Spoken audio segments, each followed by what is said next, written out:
10 unique burial sites with amazing histories. You will never guess what the number 1 burial site is. Like and subscribe for weekly videos. In the comments below, list one topic you think should be in a top 10 video and comment if you subscribe to this channel.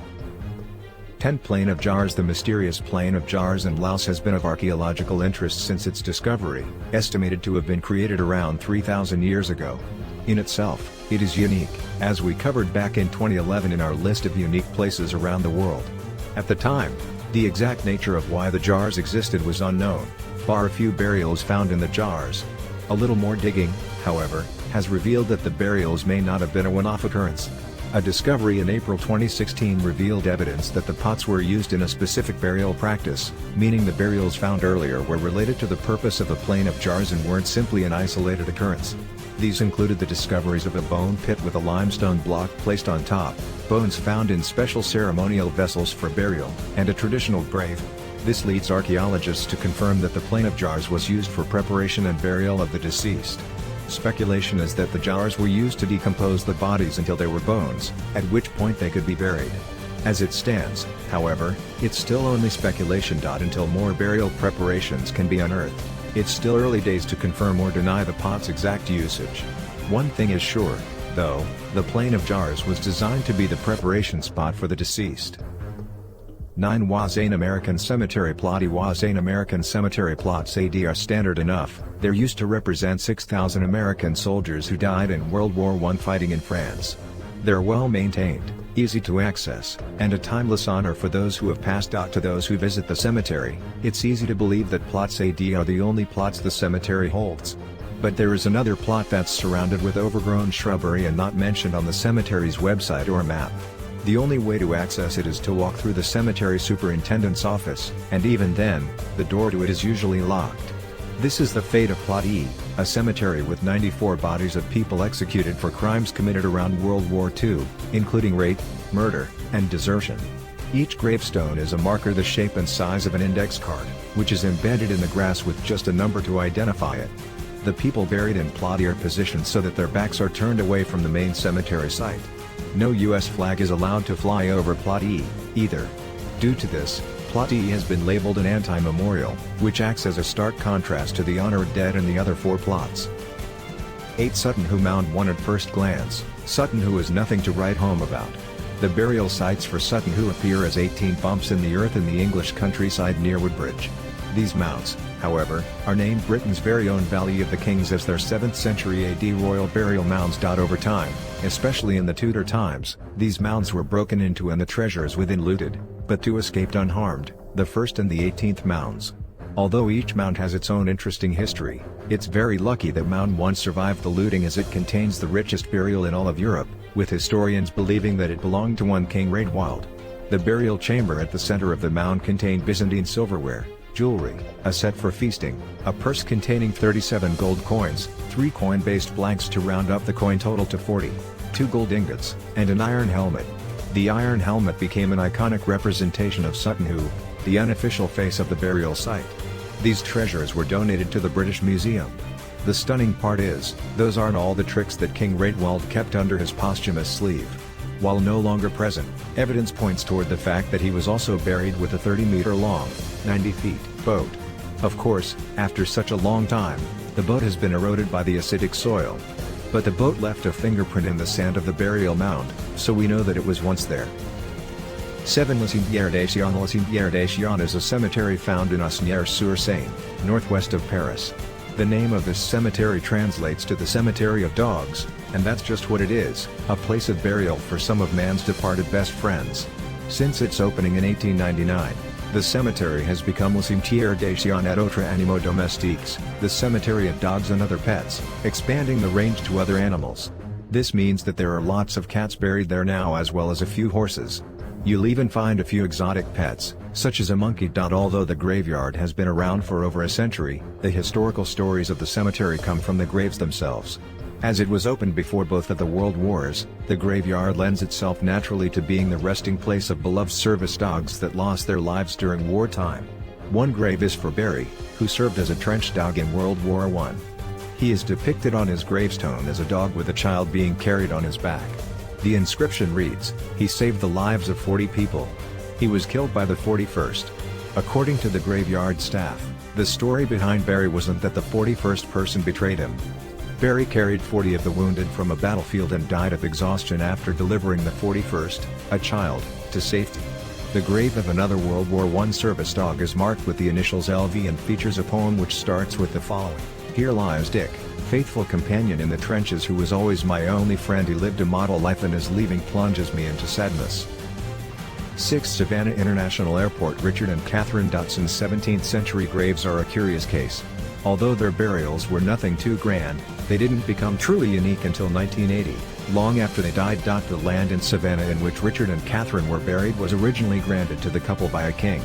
The Dotson family kept a farm and buried their dead there. The land was relatively undisturbed until World War II, when the U.S. Army Corps wanted to take over some of the Dotson land to build runways for bombers and fighter craft.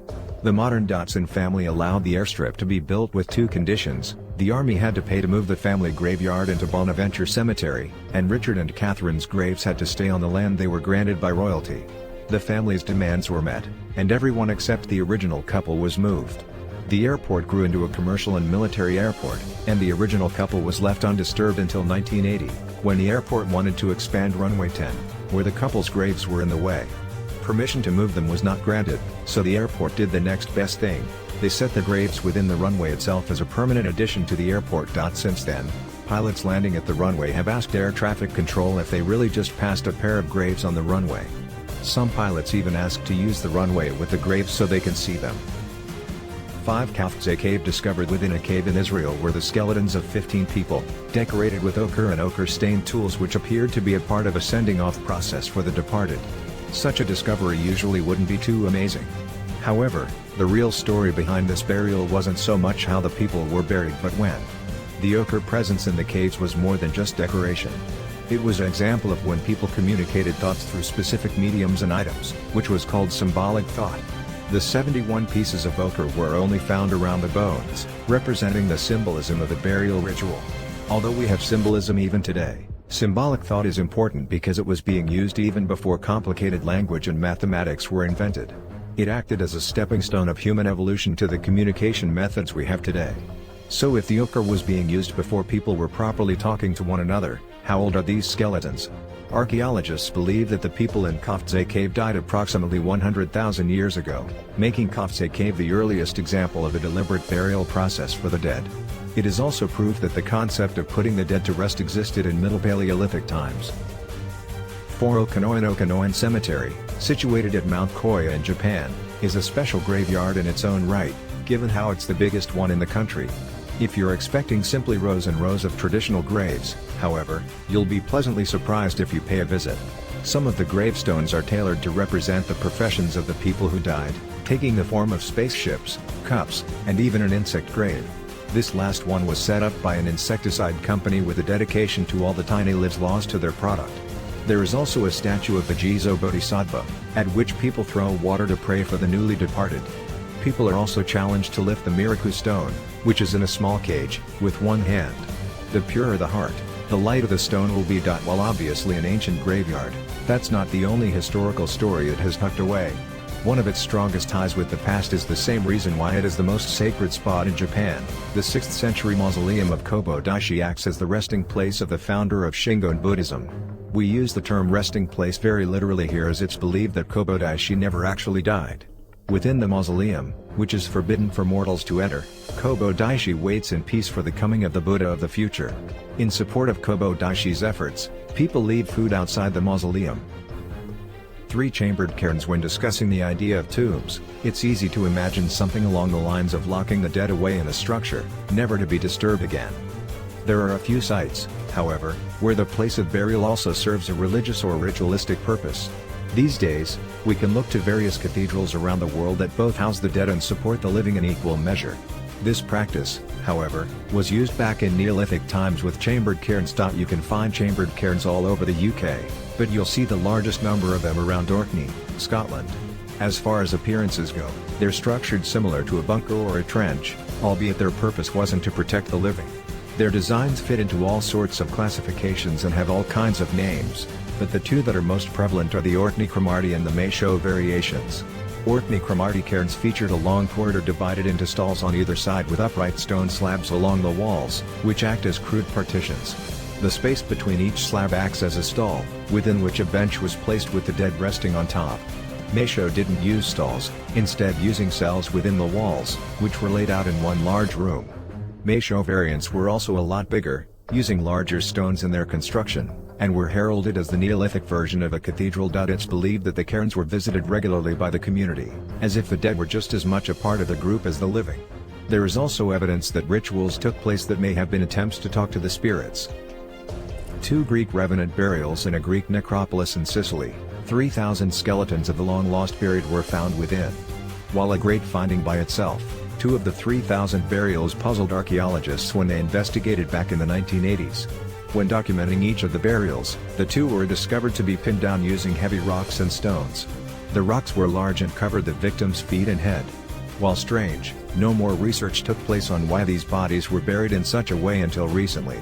It's believed that the stones are meant to prevent the corpses from returning as revenants, animated dead bodies which harm the living. The stones on the feet stopped the body from rising again, while the stone on the head prevented the revenant from seeing.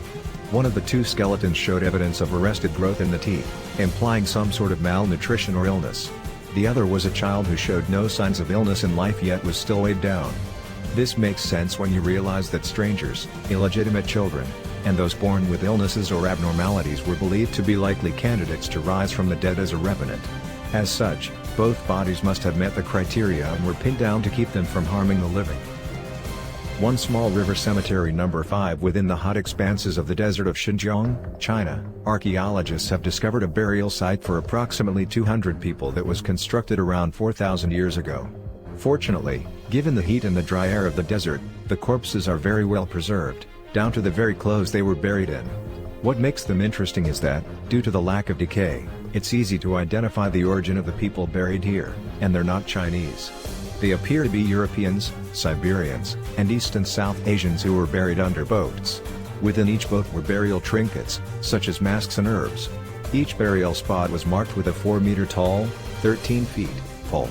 Each pole acted as a sex symbol of the opposing gender of the person buried under it, meaning they were representing the inhabitants' desire for sexual pleasure. Their names and true origins remain unknown, but there are some people who aren't archaeologists who are very keen to know the answer. The region of Xinjiang has undergone some political turmoil between the Turkish-speaking Uyghurs and settlers from Han. Both want to stake their claim to the lands, even resorting to rioting in Urumqi, the capital of Xinjiang. Upon discovery of these bodies, the Uyghurs were keen to use them as an example that they were there first, despite the fact that the Uyghurs settled in China in the 10th century, a good 3,000 years after the burials occurred.